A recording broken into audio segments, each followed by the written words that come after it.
tiga pelaku pencucian uang. Barreskrim Polri mengungkap kasus pencucian uang Dalam kasus tindak pidana pencucian uang,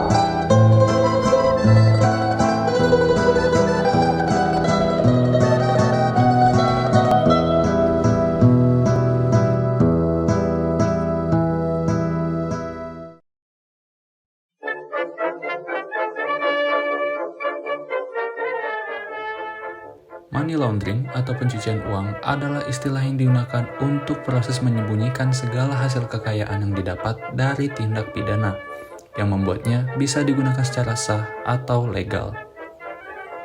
Istilah money laundering atau pencucian uang telah dikenal sejak tahun 1930 di Amerika Serikat, yaitu ketika mafia membeli perusahaan yang sah dan resmi sebagai salah satu strateginya. Al Capone sebagai salah satu gangster paling dikenal sepanjang sejarah yang memperkenalkan praktik ilegal tersebut, yang mana ketika ia akhirnya tertangkap, tindak kejahatan utama yang diadili adalah penghindaran pajak. Hampir 100 juta dolar per tahun atau sekarang bernilai 1,4 miliar dolar yang Capone dapat dari penjudian ilegal, pembajakan, prostitusi, serta pemerasan yang kemudian menjadi bukti dari tindak kejahatannya. Namun uangnya tidak ditemukan dimanapun. Capone dan koleganya menyembunyikannya melalui investasi di berbagai bisnis yang kepemilikan aslinya tidak dapat dibuktikan, seperti usaha cuci dengan sistem tunai. Dan dari bisnis cuci tersebutlah asal-muasal nama dari kegiatan ini, money laundering.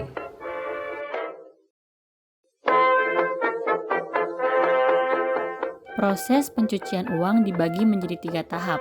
Yang pertama, placement. Placement merupakan fase menempatkan uang yang dihasilkan dari suatu aktivitas kejahatan, yaitu dengan pemecahan sejumlah besar uang tunai menjadi jumlah kecil yang tidak mencolok untuk ditempatkan dalam sistem keuangan, baik menggunakan rekening simpanan bank atau dipergunakan untuk membeli sejumlah instrumen keuangan seperti cek atau giro yang akan ditagihkan dan selanjutnya didepositokan di rekening bank yang berada di lokasi lain. Placement juga dapat dilakukan dengan pergerakan fisik dari uang tunai, yaitu melalui penyeludupan uang tunai dari suatu negara ke negara lain dan menggabungkan antara uang tunai yang berasal dari kejahatan dengan uang yang diperoleh dari hasil kegiatan yang sah. Layering diartikan sebagai memisahkan hasil tindak pidana dari sumbernya. Dalam hal ini terdapat proses pemindahan dana dari beberapa rekening atau lokasi tertentu sebagai hasil placement ke tempat lainnya melalui serangkaian transaksi yang kompleks yang dibuat untuk menyamarkan atau menyembunyikan sumber uang haram tersebut. Integration merupakan upaya untuk menetapkan suatu landasan sebagai legitimate explanation bagi hasil kejahatan. Di sini, uang yang dicuci melalui placement maupun layering dialihkan ke dalam kegiatan-kegiatan resmi sehingga tampak tidak berhubungan sama sekali dengan aktivitas kejahatan sebelumnya yang menjadi sumber dari uang yang dilaundry. Pada tahap ini, uang yang telah dicuci dimasukkan kembali ke dalam sirkulasi dengan bentuk yang sejalan dengan aturan hukum.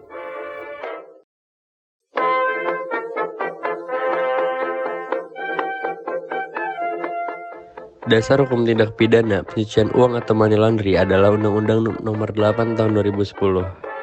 Kasus Jaksa Pinangki Sirna Malasari terima uang suap senilai $500 dari 1 juta US dollar yang dijanjikan oleh Joko Sugiarto Tjandra, seorang terpidana perkara korupsi Kesi Bank Bali. Pemberian suap ini ditunjukkan sebagai imbalan bagi Jaksa Pinangki untuk mengurus fatwa MA ke Kejaksaan Agung agar terpidana Joko tidak dieksekusi ke penjara. Hari Setiono selaku Kepala Penerangan Hukum Kejaksaan Agung menuturkan penyuapan ini berawal sekitar November 2019. Jaksa Pinangki, Anita Kalopaking, dan Andi Irfan bertemu dengan Joko di The Exchange 106 lingkaran TRX Kuala Lumpur, Malaysia.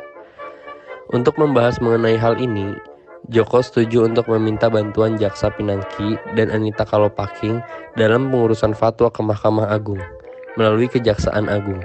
Tujuannya agar pidana Joker berdasarkan putusan PK nomor 12 PK Pid.Sus 2019 tanggal 11 2009 tidak dapat dieksekusi sehingga dia dapat kembali ke Indonesia tanpa harus menjalani pidana. Joko bersedia memberi imbalan senilai $1 juta untuk Pinangki guna mengurus perkara tersebut.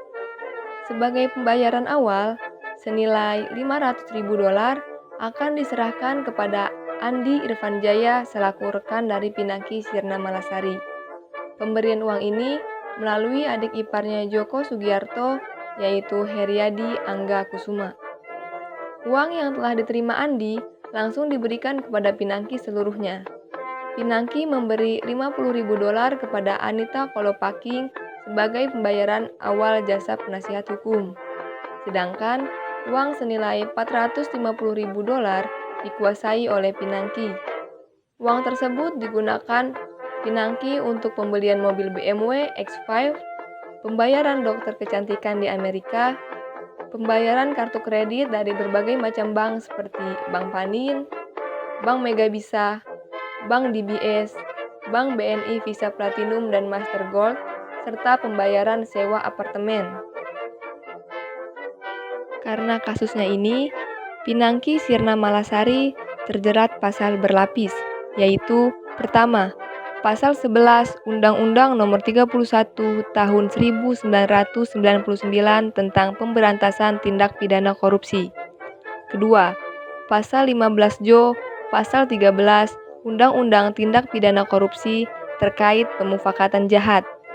Ketiga, Pasal 3 Undang-Undang Nomor 8 Tahun 2010 tentang pencegahan dan tindak pidana pencucian uang. Dengan begitu, hukuman yang diterima Pinangki Sirna Malasari adalah 4 tahun penjara dan denda 500 juta.